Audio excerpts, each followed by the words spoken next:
Hola, ¿qué tal? ¿Cómo le van, estimados amigos? Bienvenidos a este espacio de análisis y entrevistas. Hoy tenemos un tema muy importante, lo que sucede en Rusia, y para ello tenemos a nuestro invitado, a Javier Macías, ¿no? Él es un analista internacional que ha estado en diferentes países y ha analizado muchos temas, ¿no? Muchas situaciones. Él es un impulsor en el tema de uniones iberoamericanas de países. Está trabajando arduamente en difundir las actividades o las cosas que suceden en ciertos países. Javier, gracias por aceptar la invitación. Bienvenido a este espacio de análisis. ¿Qué tal? ¿Cómo has pasado? Bueno, don Juan, estimados oyentes de Manta, un saludo afectuoso desde España y bueno, recién dejado el Ecuador para mí, con lo cual estoy aquí físicamente, pero con el corazón todavía con ustedes. O sea que encantado de continuar la colaboración que iniciamos durante mi estancia con los temas de inteligencia artificial y que ahora procuraremos cristalizar dando un poco una luz sobre la situación internacional que es tan importante, que a tanto nos afecta, aunque no nos demos cuenta, empezando por la paz, empezando por la economía. E intentaremos darle luz a los procesos que normalmente no van a salir en los titulares de los medios de comunicación. Entonces, me pongo a su disposición, estimado Juan, para esta colaboración, que será para mí un placer. Muchas gracias por aceptar la invitación. La verdad, hay muchos temas por analizar, para que la gente conozca, ¿no? Situaciones en diferentes países que realmente nosotros desconocemos. Y hoy específicamente vamos a hablar de Rusia, ¿no? Hubo elecciones, fue reelecto Vladimir Putin, ¿no? Con una aceptación de un 87.97% de los votos. Cuéntanos qué esto va a afectar primero a Rusia y después al tema de conflictos, que usted sabe que a veces no hay no hay iguales criterios, cada persona tiene diferentes criterios. Vladimir Putin tiene eh, algunas cuestiones que es aceptado y otras no a nivel internacional. Primero, ¿qué repercusión va a tener este lapso de periodo que va a tener Vladimir Putin? ¿Y cuál es un poco, ya conoce cuáles son las aptitudes o la personalidad que maneja Vladimir Putin? Porque a veces nosotros lo vemos internacionalmente de una manera, pero no sabemos en sí cómo es su personalidad y cómo trata a su gente allá en su país. Bueno, antes que nada, Juan, permítame una reflexión personal. Yo, además de jurista, de experto en temas jurídicos internacionales, estudié también relaciones internacionales en Lovaina, de política comparada, he estado en Rusia, he estado en Ucrania y sigo escribiendo. He publicado un libro sobre la guerra en Ucrania con una íntima amiga ucraniana que está bajo las bombas en el país y que estuvo en el frente en la primera invasión de Donbass en 2014.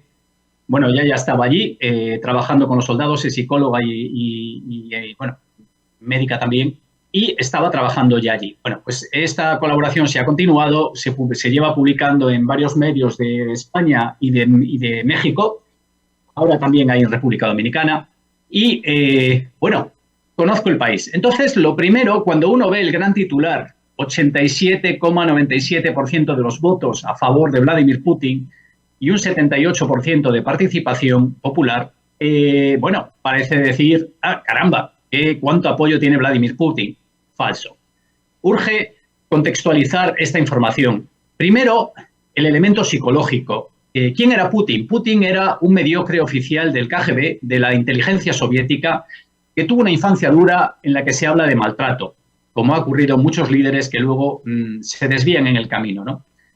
Cae la Unión Soviética, el comunismo, el muro de Berlín, 1989-1990, y la década de los 90 en Rusia es caos. Es las privatizaciones masivas que quedan en manos de oligopolios, que quedan en manos de personas muy cercanas al poder y que Putin ve ese descontrol con horror.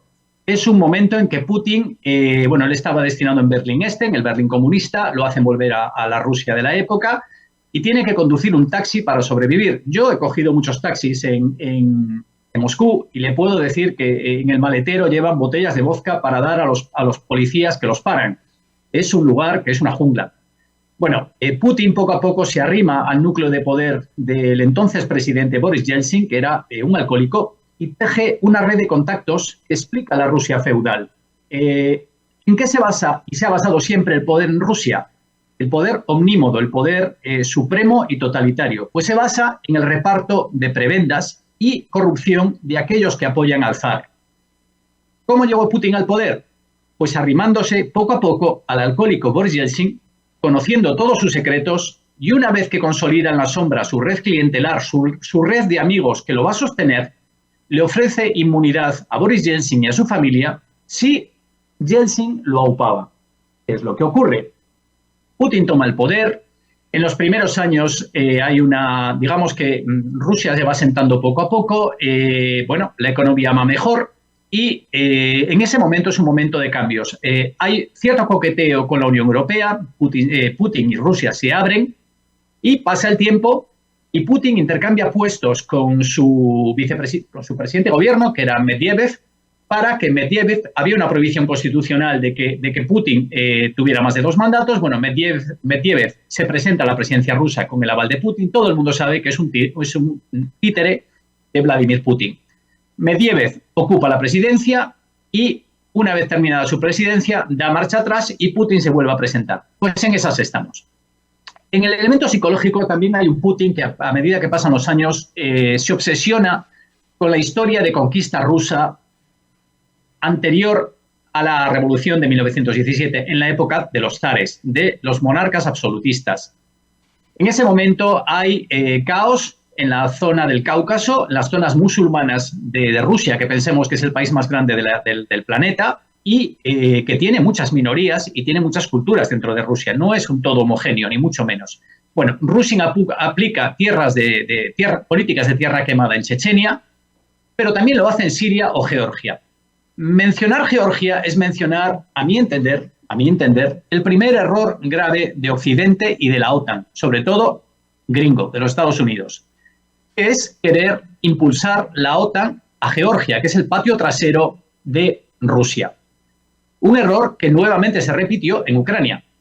Entonces, esto convive en un momento en que Putin ha eliminado sin contemplaciones a sus oponentes, primero a oligarcas como Jodorowsky, que era el patrón que se había quedado por prebendas con la todopoderosa Yukos, que era la empresa que gestionaba la energía en Rusia, el grueso de la energía rusa, que es la principal industria que tiene Rusia, y recientemente militares como su antiguo jefe de cocina, que era Prigozhin, que devino el chef encargado de los asuntos militares del grupo Wagner, que era un grupo de guerrillas, e intervino en múltiples lugares de África, en Medio Oriente y últimamente en Rusia y la guerra de Ucrania.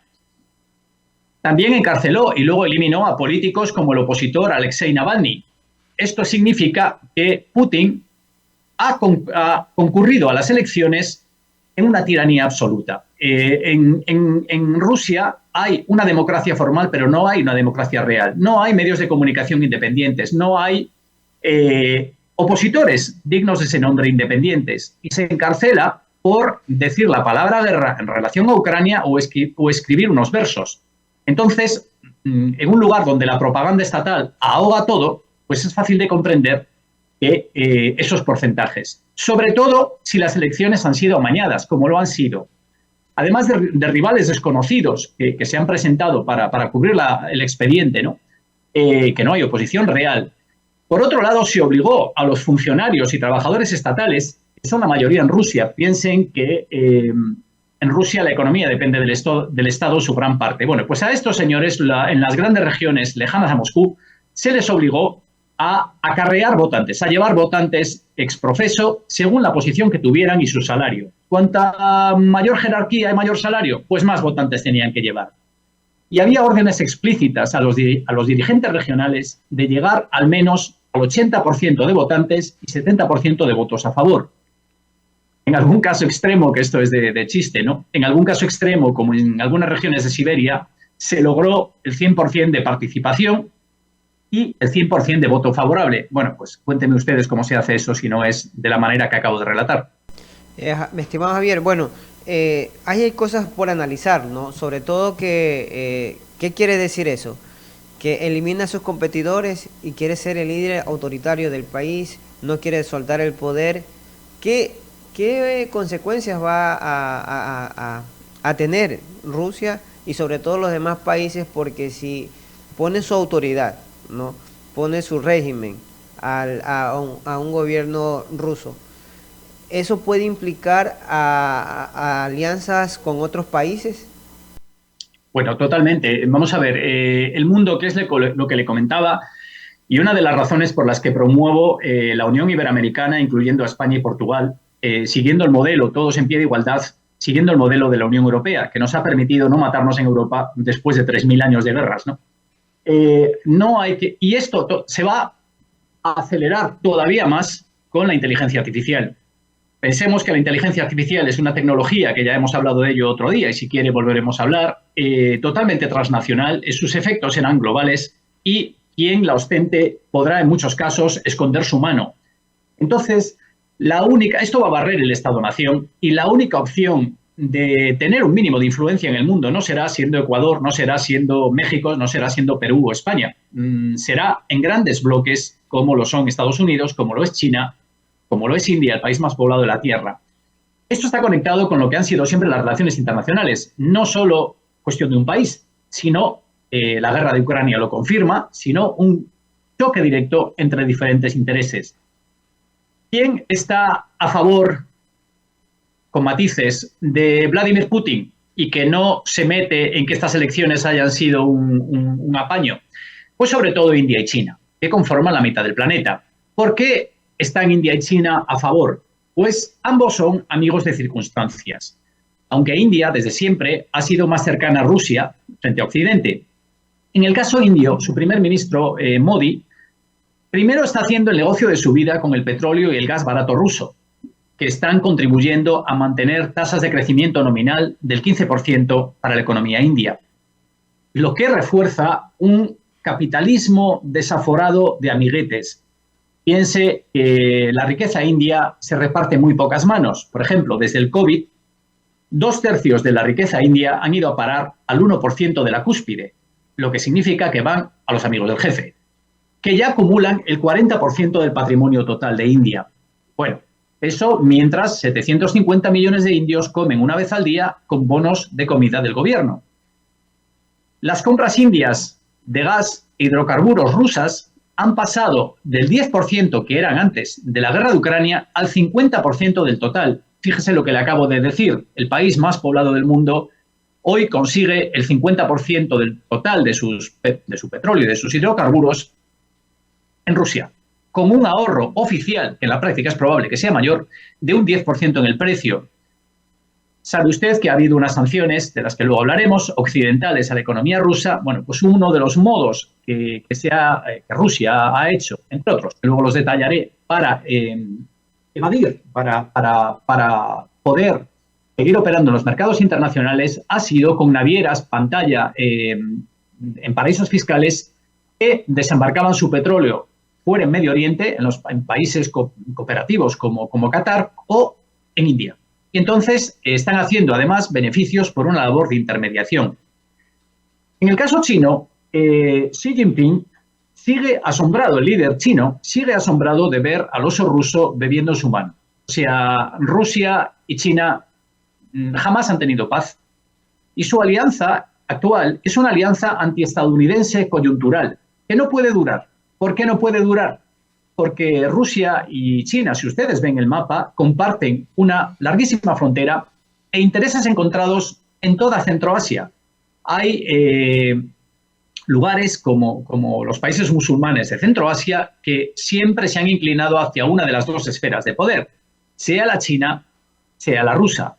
De hecho, a mi entender, uno de los puntos claves de la guerra de Ucrania es debilitar, desde el punto de vista estadounidense, el eslabón más débil de la alianza sino-rusa. Porque la verdadera lucha de poder imperial entre China y Estados Unidos, que son los dos grandes poderes hoy del mundo, es Asia. Y esta lucha está focalizada en Taiwán, sobre todo, pero también en la península de Corea, que está, como ustedes saben, dividida en una parte comunista, que es, digamos, el cojín que tiene China con respecto a la presencia estadounidense, o en el ámbito terrestre en Afganistán. ¿Por qué Afganistán? Afganistán siempre ha sido el punto para controlar Asia. Quien controla Afganistán tiene la puerta abierta a India, con lo cual a las materias primas, al tráfico marítimo en el Índico, y piensen que Rusia es un poder terrestre que ve sus puertos helados en invierno. Tanto la Rusia siberiana, la Rusia del Báltico y del Ártico están heladas en invierno. Entonces, el comercio ruso siempre ha sido un comercio y una potencia terrestre, no marítima. Rusia, con Ucrania, además de hacerse con sus materias primas, además de evitar el contagio democrático, además de poner un cojín territorial entre la OTAN, entre Europa y Moscú, además de eso tiene tiene Crimea y tiene el puerto de Odessa. Eso siempre fue ucraniano hasta el siglo XVIII, eso lo conquistan los zares rusos, y es el único acceso a las aguas calientes en invierno que tiene Rusia. Por eso pelea como pelea. Eso hay que matizarlo, porque si ustedes ven el mapa, el Mar Negro tiene una salida al Mediterráneo y, por tanto, al Canal de Suez a través del Estrecho de Dardanelos. El Estrecho de Dardanelos está controlado, en un lado, por Turquía, que es un país que pertenece a la OTAN. Entonces, ya le digo, la guerra de Ucrania es una cuestión de vida o muerte para un prisma imperial ruso. Y lo mismo sus accesos y su coqueteo con India. ¿Por qué? Pues porque por los mares del Índico y por el mar de China circulan 2/3 del comercio mundial. Y Asia será el escenario de la lucha por la preeminencia en el siglo que tenemos. Ya se está haciendo, pero se va a acelerar. Javier, ahí quiero hacerte una pequeña pregunta. ¿Cuál sería tu análisis, ¿no? Bajo este escenario y bajo el escenario, recordemos lo que sucedió hace años atrás con la Segunda Guerra Mundial, que Adolf Hitler estuvo a cargo.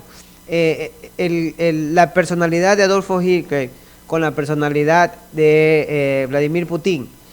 Analicemos. ¿Usted cree que bajo el escenario anterior ya ha sucedido, ahora con todo lo que está pasando, ¿no? Con alianzas y con discusiones con otros países, se puede generar una tercera guerra mundial por todo lo que está pasando? Pues la respuesta sí. Vamos a ver, ayer, si ustedes siguen las noticias, hubo un ataque con drones de Ucrania al enclave de Kaliningrado. Kaliningrado pertenecía a Prusia, allí nació, por ejemplo, el filósofo Kant, y siempre perteneció, en la mayor parte de las épocas, a Alemania. O sea, Alemania, antes de estar unificada, pertenecía a la fuerza prusiana, a la fuerza del este de Alemania, que luego Bismarck la unifica en el siglo XIX. Bueno, cuando termina la Segunda Guerra Mundial, recuerden que Rusia, la URSS, la Unión Soviética, está ocupando Europa del Este, Berlín se divide y Rusia ocupa el enclave de Kaliningrado y lo anexiona. Bueno, allí hay una base naval importante de Rusia que sirve para tener algo que decir en el Báltico y que alberga armas nucleares. Ayer Ucrania atacó Kaliningrado, además de estar atacando refinerías en territorio ruso. Hay un enclave que es ya meternos, digamos, en entresijos de relaciones internacionales, que es el corredor Suwalski. El corredor Suwalski une en territorio OTAN y territorio de la Unión Europea, une a Polonia, digamos, Centroeuropa, con las repúblicas bálticas, que también fueron conquistadas por la Unión Soviética.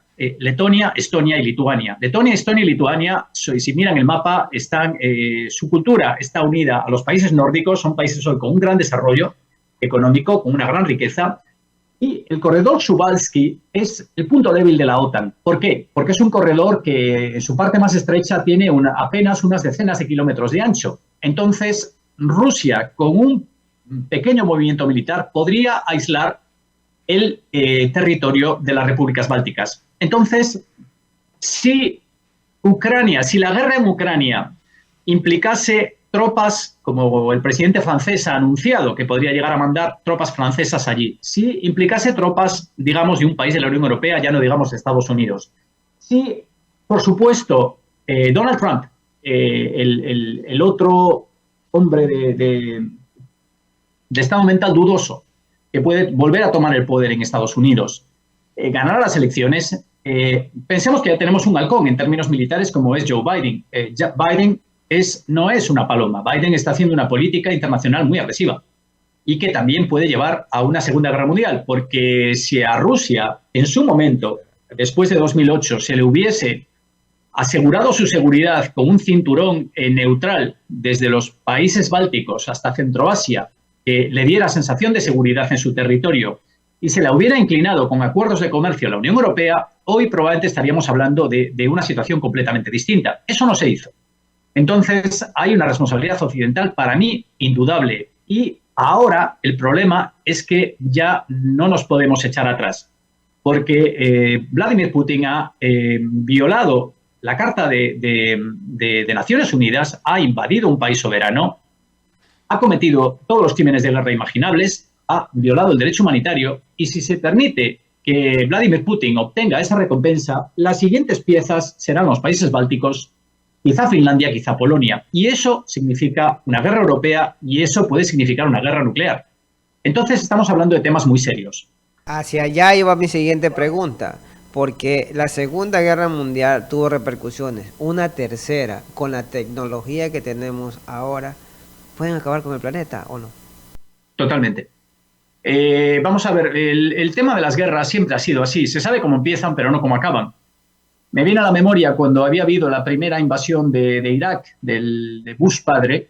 Creo que había sido el ministro de Exteriores noruego, si no la memoria no me traiciona, cuando le pidieron dinero para reconstruir Irak, él dijo una cosa: ¿por qué me opongo a la guerra? Porque son muy caras. O sea, el hombre con el pragmatismo típico luterano dijo, oiga, es que esto cuesta un montón de dinero. Y tenía razón. Por supuesto, está el drama humano. Pero es que ahora, como usted bien dice, don Juan, ¿cuál es el problema? Que la tecnología que tenemos puede destruir por completo el planeta. Si hablamos de un escenario de guerra mayor en Europa, es fácil que un poder arrinconado, que podría ser Rusia, porque Rusia no va a vencer una guerra convencional contra la OTAN. Su tecnología es inferior y su infraestructura industrial detrás es inferior también. Pero llegar a contemplar siquiera este supuesto a mí me parece una situación irracional, ¿no? Porque si comenzamos una guerra mayor abierta en Europa, ya le digo, la tentación de utilizar armas nucleares tácticas, esto es, un arma nuclear, digamos, pequeña, destruya una ciudad a modo de aviso a navegantes, es decir, bueno, si seguís por este camino, utilizaré mi arsenal nuclear. Si eso ocurre, evidentemente ahí existe el riesgo de que el país contrario utilice las suyas. Y esto puede llevar a una escalada nuclear que involucre, ya solo con que involucrar a Rusia, Estados Unidos o Francia o Reino Unido, es muy probable que el planeta pues quedara destruido. Javier, ya no le digo si hablamos de China o de India. Javier, una pregunta para no salirnos del tema, ya que estamos hablando de la tecnología. Nosotros conocemos que hay armas nucleares, pero hay gobiernos de diferentes países que tienen otra tecnología, como la manipulación al clima, que pueden crear catástrofes, ya sea un terremoto, un tsunami, ya puede ser un huracán, que puedan acabar con ciertos sectores del mundo. ¿Has escuchado del tema? No.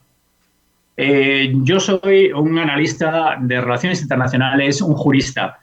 He llegado al tema de la inteligencia artificial por sus vertientes en las ciencias sociales, porque puede romper la inteligencia artificial. Ahora, bueno, aún ayer envié una serie de nuevos artículos porque continuamente están saliendo informaciones totalmente inquietantes, ¿no? Que requieren atención, pues porque en ello va, por ejemplo, que nosotros comamos dentro de 25 años o nuestros hijos coman, porque se espera que la inteligencia artificial va a terminar con la mitad del empleo mundial en menos de 25 años.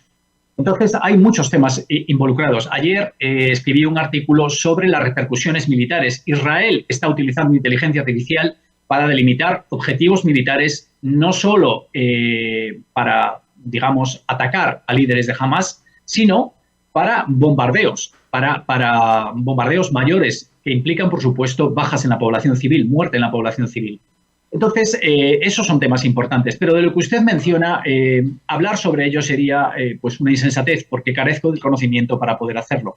Bueno, gracias. Solo quería hacerte esa consulta, ya que has recorrido varios países y no sé si habrás escuchado, pero bueno, me aclaraste la pregunta. Bueno, retomando el tema, ¿qué repercusiones va a tener Rusia con esta nueva reelección de Vladimir Putin y las relaciones internacionales durante este periodo que va a tener y las consecuencias que puede repercutir en este periodo?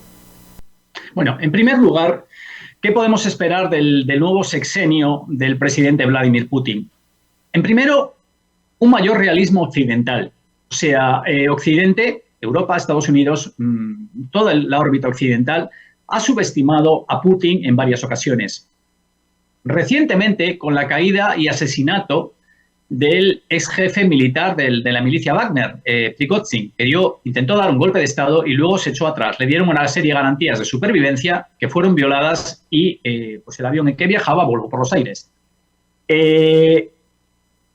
Lo igual con el efecto de las sanciones económicas occidentales a Rusia, que no olvidemos fueron realizadas, se impusieron fuera del paraguas de Naciones Unidas. Son, digamos, unas sanciones de bloque. Estas sanciones, como le comenté antes, fueron circunvaladas por Moscú con empresas pantalla en paraísos fiscales amigos. En el Mediterráneo hay uno muy cerca de Rusia que funciona como canal de las inversiones rusas y de las exportaciones lícitas o menos lícitas, y en este caso para impulsar su exportación de hidrocarburos y gas, y por el otro, a través de la reexportación de gas y petróleo, a través de estados de Medio Oriente, en boca de todos, es conocido por todos, que, digamos, reciben el crudo ruso sin procesar, lo terminan allí y lo reexportan como si fuera suyo. De modo que la economía rusa ni se ha desmoronado, aunque está sufriendo, ni ha habido revueltas internas que pudieran derribar a Vladimir Putin, que es lo que también se buscaba con esas sanciones. En segundo lugar, podemos presumir que Putin va a intentar mejorar su vital industria energética. Por un lado, Putin no confiará en Europa, ni Europa en él. Recuerde cuando voló por los aires el oleoducto de Nord Stream, que iba a través del Báltico, pues bueno, ese oleoducto voló. Entonces, recuerde que el que fuera primer ministro, porque los tentáculos rusos se extienden muy profundamente en Europa, el que fuera canciller alemán, socialdemócrata, pertenece a Gazprom, pertenece a la principal petrolera rusa, al Consejo de Administración. Estoy hablando de Gerhard Schröder. Gerhard Schröder hoy es vituperado en Alemania y no cesa de hacer una política prorrusa, diciendo, oiga, hay que terminar la guerra, darle los territorios del este a Putin y continuar como si no pasara nada. Esto es lo que básicamente está diciendo Schröder. Entonces, Putin va a intentar diversificar sus esfuerzos para exportar gas a través de Turquía y a través de China. El comercio con China ha aumentado, le hablo de memoria, casi un 50% desde la guerra de Ucrania. O sea, lo que ha perdido Rusia en Occidente se ha echado en manos de China, además de India. Además, consolidará su lucrativa colaboración con los estados árabes del Golfo para seguir exportando y para, que es una cuestión clave, mantener la estabilidad de precios internacionales del crudo.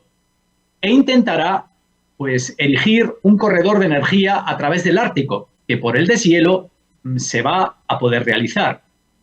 Como le dije antes, va a continuar. Putin se espera que continúe el cortejo a India y a China, que son países vitales tanto para mantenerse económicamente de pie y para la exportación de sus recursos naturales, gas, petróleo e hidrocarburos. ¿Por qué? Pues porque esos dineros son imprescindibles para Putin para mantener su expansionismo militar, para transformar su economía en una economía de guerra y evitar revueltas internas de su población si hubiese una crisis económica demasiado grave por las carestías. Y luego hay otra clave que también forma parte. Si usted ve las fotos de Vladimir Putin, a mí me asombran, ¿no? Ves unas habitaciones blancas inmensas y con una mesa que tiene 20 metros de largo, Vladimir Putin solo en una esquina y con el líder de turno del otro lado de la mesa para que no se le acerque, no le contagie ninguna enfermedad. Imagínese el cuadro mental de un personaje como este, ¿no? Putin busca sostenerse en el poder y aferrarse a su fantasía imperial medieval, aferrarse a su expansionismo militar con una ideología totalmente caduca de hace 1000 años, ¿no? Y peor aún, Putin busca evitar, si perdiera la guerra, pues ser derribado internamente, terminar colgado como terminaron Ceausescu, Gaddafi o Saddam Hussein en Irak, o un tribunal penal internacional. Piense que a Putin se le acumulan los muertos en montañas en Ucrania. Ahora mismo ni siquiera los rusos saben el número de muertos que ha tenido y heridos que está teniendo Rusia en Ucrania, pero la cifra es enorme. ¿Cuál sería en el plano interno ruso? ¿Qué se puede esperar de Vladimir Putin? Un poco lo que le acabo de decir y añada la represión. O sea, Putin ahora está en una huida hacia adelante. O sea, ya no puede echarse atrás. Digamos que cruzó el Rubicón. Estamos hablando de cientos de miles de muertos y de heridos. La economía rusa se está transformando en una economía de guerra. Es un país aislado, me refiero a aislado con Occidente. Entonces, pues bueno, ha tenido que echarse en brazos de un enemigo histórico como era China. El año pasado hubo maniobras militares conjuntas entre Rusia y China y hubieran puesto los pelos de punta a Mao Zedong, al líder chino que ganó la batalla comunista, que impuso el comunismo en China, y a los líderes de la Unión Soviética, como Stalin, ¿no? Recuerden, bueno, no sé si lo recordarán, pero en los años 50, le hablo de memoria también, China y Rusia y la Unión Soviética estuvieron a punto de tener una guerra nuclear por una cuestión fronteriza, ¿no? China y Rusia tienen diferencias en Siberia, en las islas del mar, que está helado, ¿no? El mar que linda con Siberia. Entonces, digamos que están en una alianza, como dije, coyuntural. Y, por supuesto, Putin ahora no puede echarse atrás.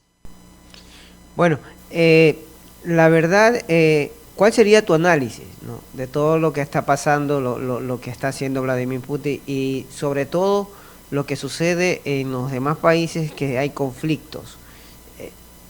Tu análisis en sí, ¿habrá o no habrá conflictos, guerra, o se podrá solucionar este tipo de inconvenientes? Complementando lo que decía hace un momento, además de represión interna y más tiranía, procurando eliminar la contestación política de raíz en Rusia y anestesiar al pueblo, como siempre ha ocurrido. Rusia es un pueblo de siervos. Rusia nunca ha conocido la libertad. Entonces, seguirá anestesiando al pueblo ruso con vodka, con propaganda y con unos mínimos estándares de riqueza. Hoy me parece que el ingreso per cápita en Rusia está en 800 y pico de dólares mensuales.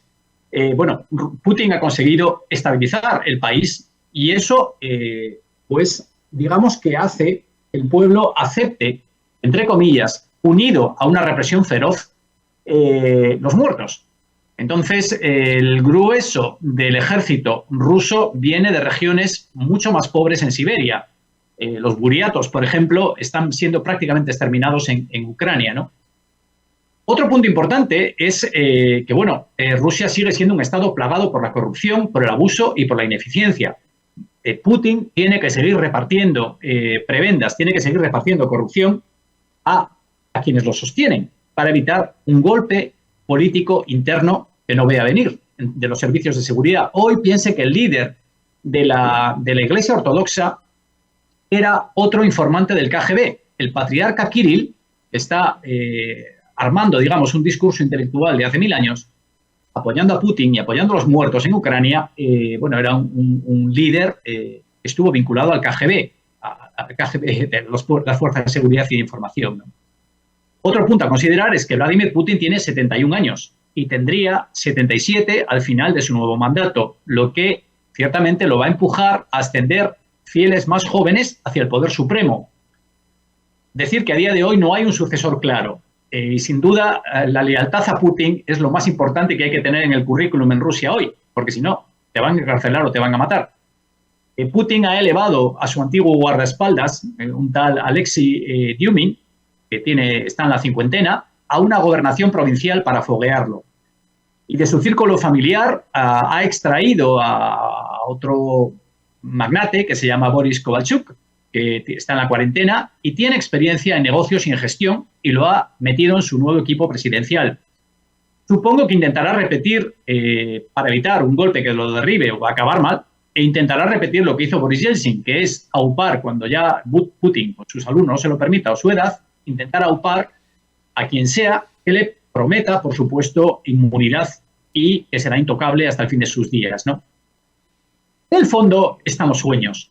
Y esto es consustancial y otro gran problema del ser humano. En su lado positivo es el que nos empuja al conocimiento, en el lado negativo es el que provoca las guerras.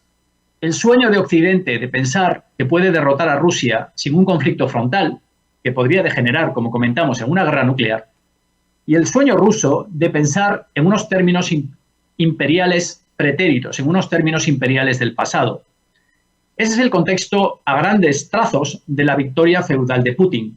Es una derrota ilustrada, una derrota de lo que Rusia pudo haber sido, que fuera un Estado de derecho, que fuera un Estado respetuoso, un Estado grande, por supuesto, porque lo es, y que fuera un Estado que se liberalizara internamente y dejara de ser una amenaza a Europa y a otros lugares de Centroasia. Esto no ocurrió. La Unión Soviética, si recuerdan, en los años 80 salió con el rabo entre las piernas de Afganistán y digamos que tuvo un 10% de los muertos que ya lleva acumulados en Ucrania. Pero Ucrania no es Afganistán. Ucrania está a 1.000 kilómetros escasos de Moscú y Putin ahora lo va a apostar todo allí. La situación actual supone el fracaso del sueño de libertad, del sueño proeuropeo que Rusia y sobre todo las élites rusas tuvieron tras el comunismo. Es una Rusia que se desangra a sí misma y que se desangra también en Ucrania. Y también es un fracaso de todos nosotros, por lo que le decía, Putin es básicamente pasado. De cómo se gestione esto depende de la paz global. Usted esto lo ha comprendido y por lo que hemos esbozado antes, pues depende totalmente de la paz global. Los acuerdos que puedan salir tras la guerra actual en Ucrania, si hay sensatez, se podría considerar, pienso yo, y no tengo poder de decisión alguno, pero se podría considerar, pues primero, pacificar el tema, llegar a un armisticio y, digamos, posponer la cuestión de Crimea y posponer la cuestión del Donbass. O sea, si se recompensa a Putin con la conquista, Putin ha anexionado esos territorios a Rusia y a través fíjense que está enviando población como poblaciones nativas en Crimea, como los tártaros de Crimea, los está enviando a otras zonas de Rusia, está enviando a ucranianos que no estaban de acuerdo con la anexión, los envía a otras zonas de Rusia, lo que ha ocurrido siempre. O sea, el imperio ruso vacía territorios y los sustituye con otros a los que pueda manejar. Entonces, una solución, ¿cuál sería? Primero, llegar a la paz, o sea, llegar a una ausencia de enfrentamiento violento. Segundo, posponer esa situación, digamos, a un referéndum consultivo real dentro de 20 años o 15. Tercero, ofrecer unas garantías de seguridad a Rusia en el sentido, e inversamente a Europa, en el sentido de volver a lo que le decía antes, de decir, no, mire, nosotros renunciamos a ampliar la OTAN a Ucrania y ustedes renuncian a una situación de guerra, con garantes internacionales. En los años 90, los misiles nucleares que estaban estacionados en Ucrania se les entregaron a Rusia y Ucrania quedó desarmada con las consecuencias de ahora. Entonces, los ucranianos que lo que sueñan es ser europeos, que sueñan con la libertad, que sueñan con la democracia, después de los muertos que llevan acumulados y el nivel de destrucción, yo tengo íntimos amigos allí y se lo puedo decir de primera mano, para ellos sería una derrota la sumisión, sería una derrota aceptar lo que Víktor Yanukovych antes de la revolución de Maidán en Ucrania significaba, ¿no? O sea que estamos en un círculo infernal que va a requerir mucha mano izquierda, mucha fineza para que no termine en una guerra mayor de consecuencias impredecibles, don Juan. A ver, Javier, muy interesante todo el tema de todo lo que hemos topado. La dictadura en sí existe en la mayoría de los países. Cada líder quiere mantener el poder y poder hacer cosas en beneficio de sí mismo, pero no piensan en la sociedad, en las personas comunes, porque todo acto traen una consecuencia, y sí, siempre termina perjudicado el pueblo. El pueblo termina perjudicado. Y en sí, ¿cuál sería su percepción o cuál sería el análisis final de todo esto? Porque si se va Vladimir Putin por el tema de la edad o porque ya no pueda gobernar, viene otra persona y viene con otra mentalidad. Yo creo que cuando uno tiene el poder, tiene una mentalidad de dictadura en sí como persona, porque quiere progresar y quiere poner bajo el suelo a las demás personas, pero esas personas son las que lo mantienen en el poder, porque es la persona que trabaja, es la persona que está trabajando para que el país donde uno vive, radica, sigan adelante. Ellos son los beneficiarios, pero no se beneficia el pueblo, la sociedad común. ¿Cuál sería uno de los de las o del pensamiento de una de las personas que tenga ese poder y que pueda pensar en el pueblo? No piensan en el pueblo. ¿Cuál sería tu punto de vista bajo todos estos parámetros que hemos estado hablando, de la dictadura del poder y de la sociedad en común que siempre termina perjudicado? ¿Cuál sería el lineamiento para que las cosas cambien? Porque todo lo que pasa nos lleva a una misma línea, que son los conflictos y la guerra. Bueno, podemos cambiar al ser humano, don Juan. La reflexión final es esa. O sea, digamos que el ser humano anhela la paz. Digamos que ahora, permítame, no es ser cínico, pero me viene a la memoria una entrevista, creo que era a Goebbels, al jefe de la propaganda nazi, cuando termina la Segunda Guerra Mundial. Un psicólogo del ejército americano lo entrevistó en prisión durante los juicios de Nuremberg. Y Goebbels decía, me hablo de memoria, pero voy a intentar decir el contenido. Goebbels decía, sí, mire, todos los pueblos anhelan la paz, todo el granjero no tiene nada que perder de salir de su granja y volver quizá mutilado o no volver, morir en un frente de batalla.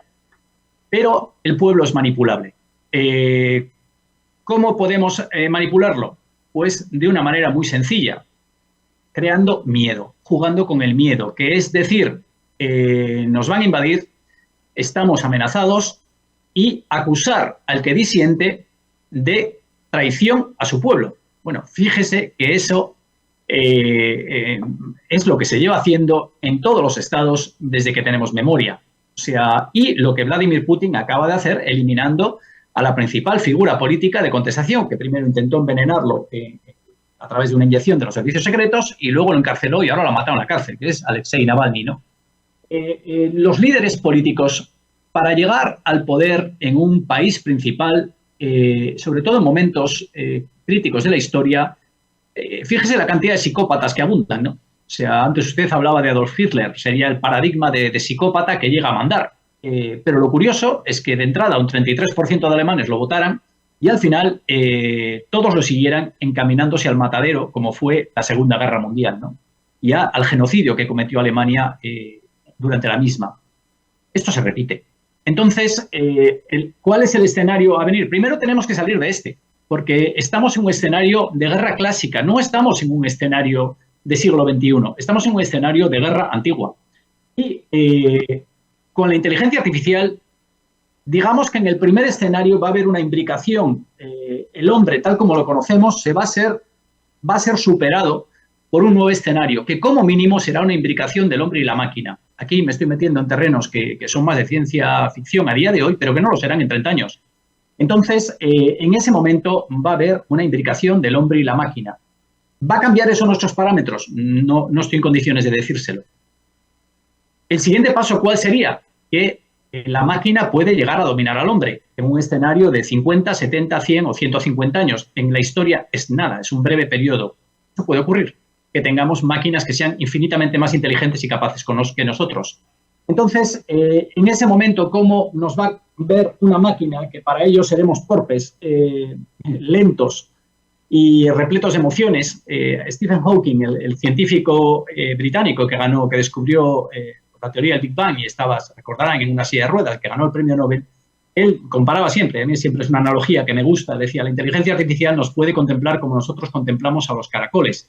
Bueno, don Juan, ustedes o señores oyentes, cuando ustedes ven a un caracol, ¿ustedes se plantean qué es lo que piensa el caracol? No, ¿verdad? Pues ese podría ser un escenario posible. Sería un escenario que eliminaría pues muchas de las cosas que tenemos hoy o crearía una destrucción añadida. No estoy en condiciones de decírselo. Y ahora me va a permitir, don Juan, que interrumpamos aquí, a mi pesar, por supuesto, nos podemos ver cuando usted quiera, la comunicación, porque tengo una importantísima cita, un gran honor, que es ser recibido por un expresidente de la República de Ecuador para impulsar el manifiesto por la Unión Iberoamericana, que creo que es algo necesario y sería muy bueno para las consecuencias diarias de todos nuestros oyentes. Estimado Con lo cual, le Javier, mando un abrazo y nos vemos muy pronto. muchísimas gracias, Javier, por aceptar la invitación. Bueno, Un ha abrazo. sido Javier García, analista internacional, por darnos este tema de lo que sucede en Rusia y a nivel internacional. Esto ha sido este espacio de opinión y entrevista para Juve Radio, Juve Digital y para los medios aliados. Nos vemos en nuestro próximo programa. Pasen bien.